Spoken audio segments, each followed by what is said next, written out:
Okay. Hi, I'm Gwen, and I normally introduce myself to identify with whatever 12-step program I'm speaking to. But instead of doing that, I'm just going to identify myself with one that will cover every 12-step program. I'm a child of God as I understand Him. So I just did some writing this morning, and I think I was really inspired. So here we go. The very last sentence in the big book, Spiritual Experience, describes spiritual experience and spiritual awakenings. This is the context which this last sentence speaks to. When it comes to spiritual experiences, this principle, which is something immutable, God's law, which is always true whether you believe it or not, like gravity, it's a law that works exactly the same for every single person. Whether you believe it or not, it always works. It works for the person who doesn't even know the law exists. You can deny the world is round and not believe it. That doesn't change the truth. Whatever God's truth is always stands for everyone.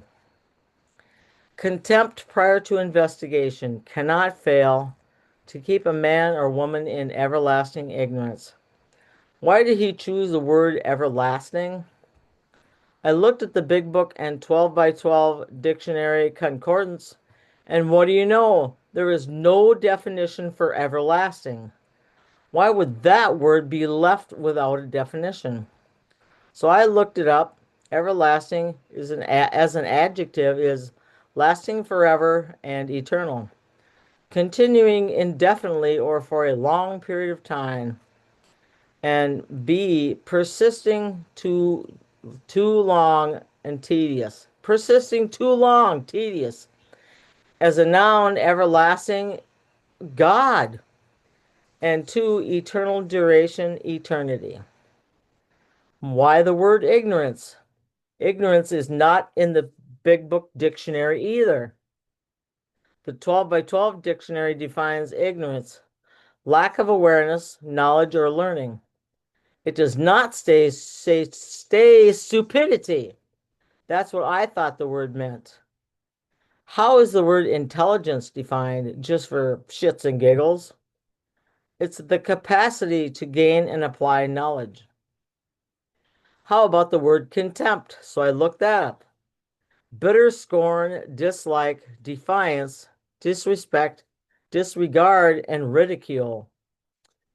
During those first 6 months, Bill W. was trying to help people with this wondrous gift he had been given. It seems to me his attempts to pass it on were met with all of those reactions. His beautiful gift from God was met with ridicule. I don't know how spiritual a person Dr. Silkworth was, but he had been Bill Wilson's first confidant to his white light experience. And after watching tens of thousands die or go insane from alcoholism, my guess is that Dr. Silkworth is probably cheering Bill on to keep trying. It was he who suggested he lay off the God stuff after 6 months. The seed of something great lies at the heart of addiction, the very heart of God calling you to seek Him, like the homing instinct of the humble carrier pigeon. I think we have a built-in instinct to seek and find God. I called it playing hide and seek a couple of months ago. I also compared my search for God to be like a scavenger hunt. Any of you all remember The Legend of Zelda? It was a Nintendo game that came out in 1985. I remember playing that game, 1990 to 93 maybe. Up late, drinking and smoking and toking weed. Just a moral degenerate, you know. Anyway, this game I'm just addicted to took hours and hours and weeks and months to finally achieve the prize of rescuing Zelda, who, by the way, was named after Zelda Fitzgerald. You can look into her life story for more interesting personal stories. She was a real spitfire and not afraid to be exactly who God made her to be. So the game The Legend of Zelda had this character who was a little elf type dude named Link. Now, Link had his work cut out for himself. It was an adventure on every level that kept you continuously trying. Just enough rewards in the game to give you the desire to continue, but no freebies. You had to earn what you got to progress closer to Zelda. I actually just ordered a second Zelda game that can be played with my Wii. Zelda Skyward Sword.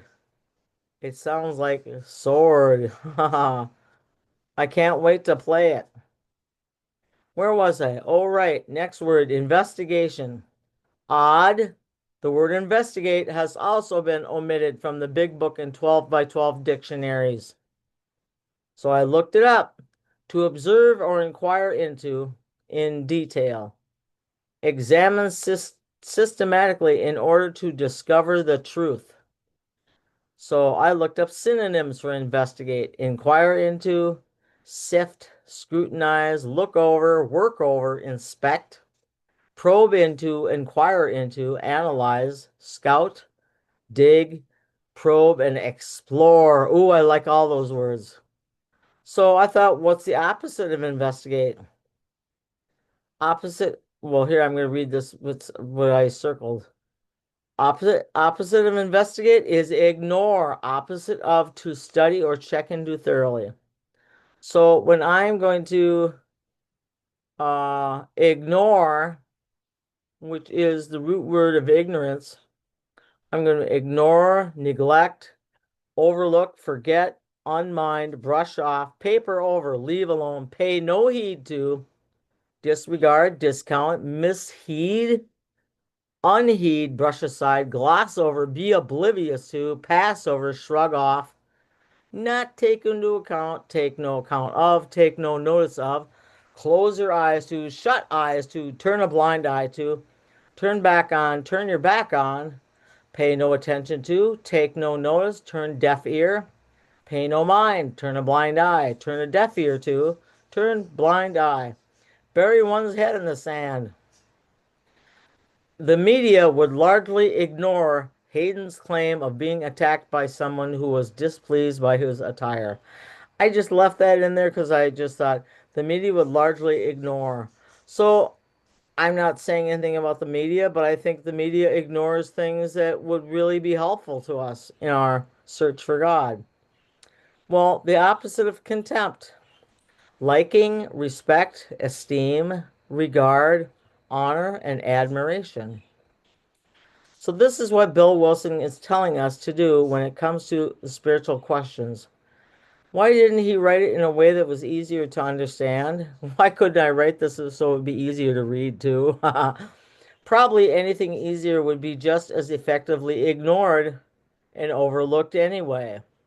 So, this plea to be open minded is extremely telling because this is a spiritual program and it is not about the the drug, the food, the booze, or whatever. It is about being open minded. It's about being open minded. But how much of that is he suggesting? He says your willingness to do this affects you everlasting. So wouldn't you want to get some things squared away and understand what he is referring to? A spiritual companion. Well, I was really tired last night when I wrote that. So I picked up this morning and I wrote a spiritual condition. Your spiritual condition will be one of everlasting ignorance, which is the opposite of everlasting exploration into discovering truth. God is absolute truth. Imagine spending eternity discovering secrets of the entire universe, truths about questions that have never been answered. In a vision for you, Bill describes what we have to look forward to. This one always caught my eye. Your imagination will be fired. And that does not mean you'll be fired as if from a job. I'm experiencing this like Tom Hanks in Castaway. Who has seen Castaway? I love that movie. How this guy spends all that time stranded on an island eating raw fish and crab, etc. Remember when he finally made fire? Remember how long he worked at it, rubbing and rubbing and rubbing? Hey, that reminds me of rubbing away at Aladdin's lamp and the genie would pop out and you'd get three wishes. Well, life isn't as neatly boxed as that. Anyway, he finally cleared space for airflow under his fire-making apparatus. Some sparks started happening. Remember in the movie, by this time he had already had his famous meltdown, which resulted in Wilson, his blood-covered soccer ball. The sound of his statement was one of him experiencing truth. The air got to it. That simple sentence was his discovery of one of God's laws. You need air in order to make fire. That discovery of God's law, that absolute truth, had him fired for days in the movie. For years it kept him eating well. That's how I felt for not only days, but months and maybe even more than 2 years. I have been unable to find anyone who has felt how I feel or experienced the level of honesty or the absolute serenity I have been living in for this long. Oh, I've gotten answers from others like, everyone has their own idea of their higher power. Oh, there's probably 10% of the rooms that have what you are talking about. If you discovered fire like Tom Hanks did in Castaway, you'd be shouting fire just like he did and building a bigger and bigger fire so that your fire would never ever go out. I've been sitting here on this deserted island wondering how can I carry this message if I can't get off this island? Has God sent me a piece of a porta potty to build a sail with? Not exactly. But what would you do if you were in this position? How do you explain to people you found the same God that Bill Wilson found? I know everyone is entitled to choose their own conception of God, but what if choosing your own conception is just a stepping stone to the spirit of the universe, the great reality, the director of this play? Shakespeare said, and I know nothing about Shakespeare, all the world is a stage and we are the actors. What if this is a metaphor and not a simile? Do y'all remember what a metaphor and a simile are? A metaphor is a comparison like an apple to an apple. A simile is like saying a banana is a fruit like an apple. What if this is an absolute truth and we have been blinded by the world's trappings, etc.? Einstein famously said, or I read that he said it, never stop asking questions. If a guy like Einstein promotes questions, I'm all for it. I don't know anything, but one thing I do know, I love the process of learning, digging, exploring, and discovering. That I can do with great desire and enjoyment. And I just want to let you know that this has been a really wonderful journey, and I'm still learning.